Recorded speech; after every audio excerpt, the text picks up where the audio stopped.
भारत के संविधान की 75वीं वर्षगांठ पर आज लोकसभा में बहस सवेरे से हुई है और इस बीच संविधान पर चर्चा में बोले ओवैसी ने अपना बयान दिया और कहा कि देश में मुसलमानों को कमजोर किया जा रहा है। एआईएमआईएम के सांसद असदुद्दीन ओवैसी ने केंद्र सरकार और प्रधानमंत्री नरेंद्र मोदी पर तीखा हमला बोला।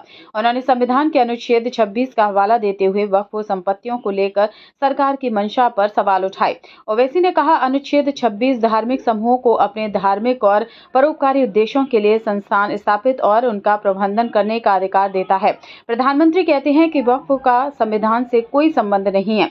उन्हें कौन सिखा रहा है? प्रधानमंत्री को अनुच्छेद 26 पढ़ाया जाना चाहिए। ओवैसी ने आरोप लगाया कि सरकार वक्फ संपत्तियों को अपने प्रभाव और ताकत के बल पर छीनने की योजना बना रही है। उन्होंने कहा, आपकी मंशा वक्फ संपत्तियों को छीनने की है। यह संविधान के प्रावधानों के खिलाफ है। उन्होंने केंद्र सरकार की नीतियों की आलोचना करते हुए कहा कि वक्फ संपत्तियों को निशाना बनाया जा रहा है। ओवैसी ने कहा कि वक्फ बोर्ड धार्मिक और सामाजिक उद्देश्यों के लिए संपत्तियों का उपयोग करता है, लेकिन सरकार इसे खत्म करने की कोशिश कर रही है। उन्होंने इसे अल्पसंख्यकों के अधिकारों पर हमला करार दिया। आर्टिकल 29, आर्टिकल 30, आर्टिकल 14, आर्टिकल 21, ये 4 बुनियादी राइट्स है आइन में। सर, आज मेरी बेटियों को गवर्नमेंट के एजुकेशन इदारों में हिजाब पहनने से रोका जा रहा है। मुझसे पूछा जा रहा है कि 500 साल पहले तुम्हारी मस्जिद थी, नहीं थी।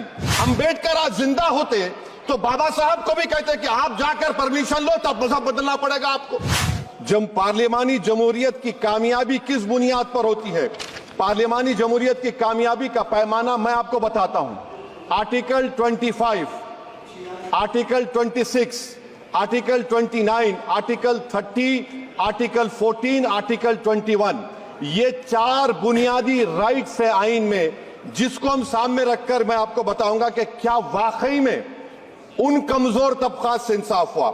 मिसाल के तौर पर आर्टिकल 15 और 16 सर, 1950 का प्रेसिडेंशियल ऑर्डर निकला, तारीखी नाइंसाफी के खात्मे के लिए रिजर्वेशन दिया गया, तारीखी नाइंसाफी के लिए हजारों साल के जुल्म की बिना पर, मगर उनको नहीं मिला जिनका मजहब इस्लाम और मुसलमान था, जो भी उनसे भी नाइंसाफी जुल्म हुआ।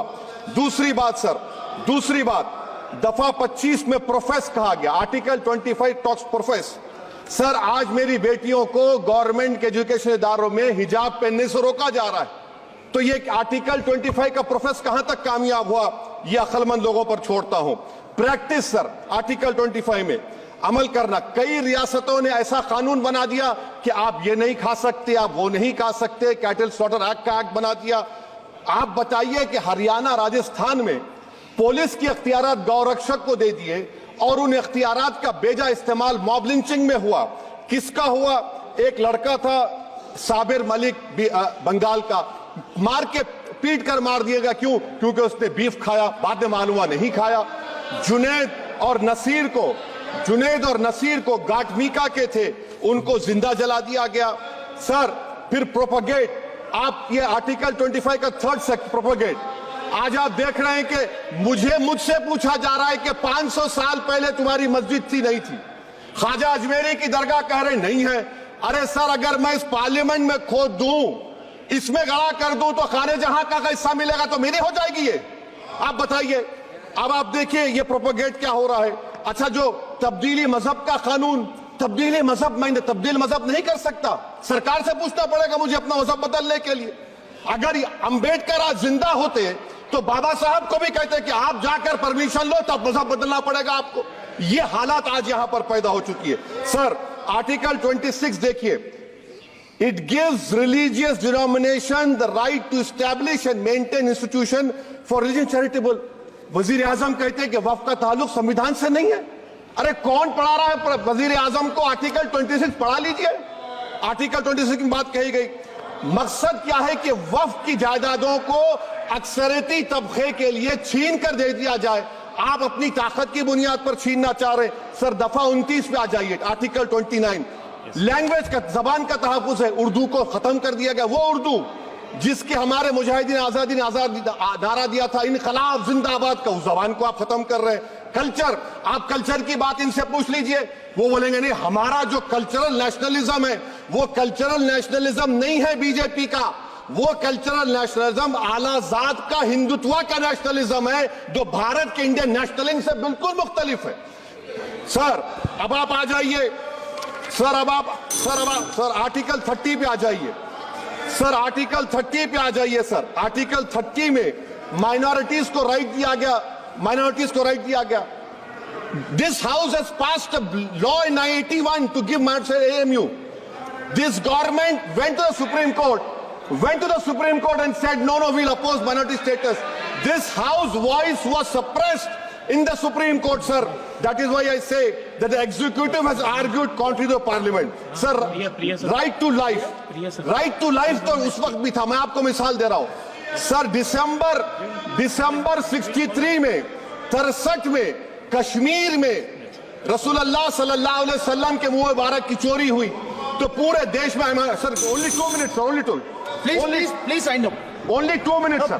Please, sir, only 2. Time is gone. The Prime Minister has... Sir, I'm concluding, sir. I'm concluding. Ajay Sahab, I'm concluding. Please, He has to reply. Listen Please. to me, sir. Sir, my Shikwa Hind Bayan. Please, 1 minute. I'll conclude, sir. 2 minutes. Now, in Article 20, after that in 63, 8 lakh Muslims were pushed into East Pakistan. What has changed? Please tell me. 2013, Muzaffarnagar, 50,000 were shifted. Sir, riots to unrights happened. Nelly massacre. Hashimpura, Malyana, Mumbai 93, Ahmedabad 69, Gujarat 2002, 22, Delhi 84, Delhi. Nothing has changed, sir. Lastly, sir. Please. Lastly, sir. On judiciary, sir, on judiciary, sir. I'm concluding. On judiciary, sir. CAA is not being heard. 2 sitting chief ministers get bail, but Stan Swamy died in the prison, sir. That is why I say the institution functioning of Obviously, please conclude. And lastly, sir, just now Ravi Shankar Prasad has quoted a book. In that book, there's a Tipu Sultan also. Okay. That is sir. I'm concluding by reciting a share. On this I conclude, sir. Nisar में तेरी गलियों के वतन के जहां चली है रस्म के कोई ना सर उठा के चले, जो कोई चाहने वाला तवाफ को निकले नजर चुरा के चले। सर हम जिस्म व जान बचा के चले, बहुत है जुल्म दस्ते बहाना के लिए। सर हम कल जो चंद अहले जुरू तेरे नाम ले वाले इख्तिदार की कुर्सियों पर बैठने वाले जो लोग थे और है वो इंटेलेक्चुअली डिसऑनेस्ट है। संविधान सच्चा है। जय भीम।